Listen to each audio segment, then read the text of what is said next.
Kita ke informasi berikutnya. Menteri Perdagangan Budi Santoso menyebut stok beras masih cukup untuk memenuhi kebutuhan pangan nasional di tahun depan. Hal tersebut disampaikan Budi di saat sidak bahan pangan jelang Nataru di Surabaya, Selasa siang. Budi menyatakan keputusan pemerintah stop impor beras di tahun depan sudah tepat. Pasalnya, stok kebutuhan beras di tahun depan masih bisa terpenuhi. Dalam kunjungannya, Budi juga menyampaikan bahwa harga beras jelang Nataru masih terbilang normal.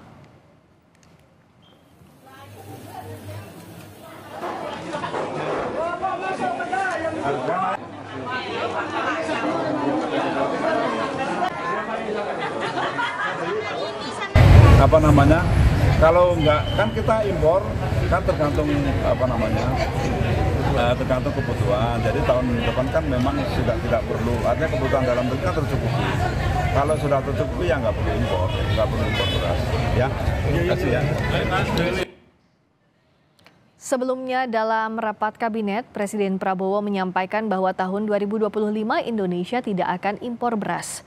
Hal ini berdasarkan hasil laporan jajaran kementerian dan lembaga terkait stok beras yang mendekati 2 ton.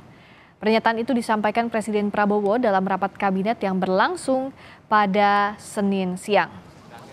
Prabowo mengapresiasi langkah yang diambil oleh sejumlah kementerian dan lembaga karena mampu mengamankan stok pangan nasional. Tingginya stok beras untuk kebutuhan nasional tahun depan semakin meyakinkan pemerintah untuk tidak melakukan impor beras. Mau nggak? Itu Pak, itu Menteri. Produksi pangan kita naik, cadangan pangan kita mungkin terbesar selama beberapa tahun ini. Yang ada di gudang kita, saya kira mendekati 2 juta ton. Dan sangat besar kemungkinan dan keyakinan saya tahun 2025 kita tidak akan impor beras lagi. Bahkan cadangan kita cukup